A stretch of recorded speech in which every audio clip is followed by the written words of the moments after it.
All right, good day everyone. So we are actually in the field. We went on break for some reason, and part of the reason is because of our commitment to other work. So right now, this is a very big project. So we have been taking it gradually. So for those who have been watching us, in this place, the farm is actually set up in a swampy environment. So we are finished doing the framework, and what we are doing now, this is shaft stand, you can see. So this shaft stand, we have used it to take levels before we can now install our tarpaulin pond. So very soon we'll be installing the tarpaulin pond, and the good news I have for you is that this farm is located in Port Harcourt, in the heartbeat of Port Harcourt city, not inside the village, not in a remote place. So every one of you from River State, you can actually come here to learn from hatchery, processing, management. You have a lot to learn, okay? And by the grace of God, we'll actually be partnering with the government to do a lot of works. So I encourage you to continue to follow us, and that good Lord will bless you, okay? So our work is not away, our work is not done, our work is still in progress. All right, so we are almost at the finishing stage. So goodies. So I'll be teaching you things to avoid while setting up a tarpaulin pond. Okay, because we are actually innovative era. Innovative era is a time where we are flexible to change. Number one is that you can either use metal, iron as your framework, or you can use wood. Some people even go to the extent of using board. So but I want you to understand the purpose of getting that done. The purpose is to make it very firm, because because when you use iron, like those who use iron, you can see that when you feed the water to 3 feet, you see how the tarpaulin will be shooting out, and that is not good. So this work that we are doing, you can see the way we arrange the wood.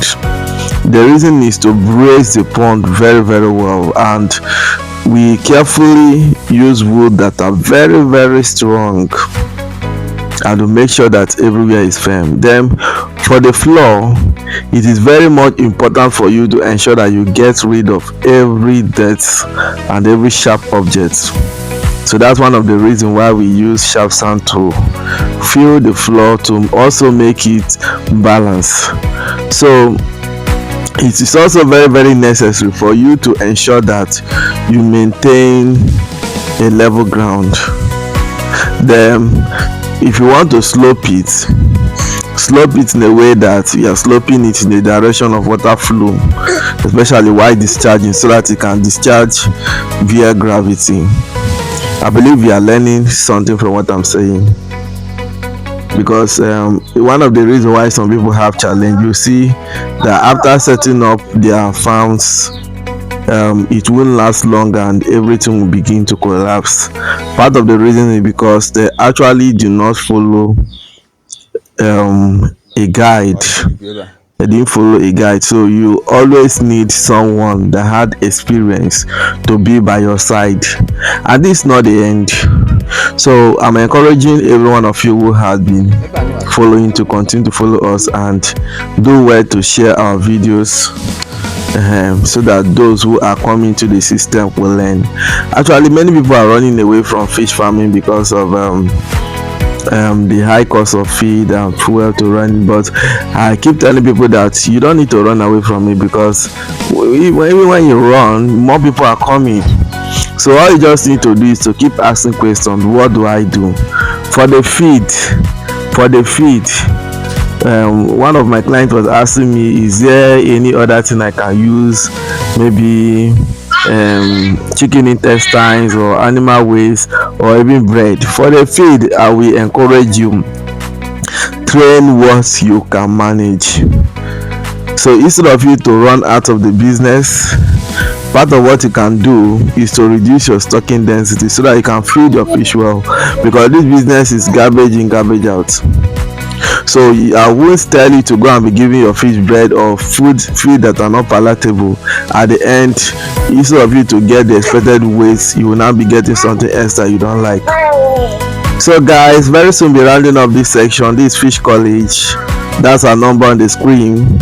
So you all know that we are more into catfish breeding and farm setup.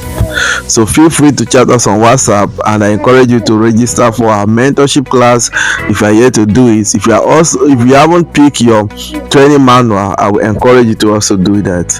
You always have a lot to benefit from this channel. So follow us. This is about 40 to 50,000 capacity farm that we are developing. So I will encourage you to continue to follow our teaching series, and you'll be happy that you do so.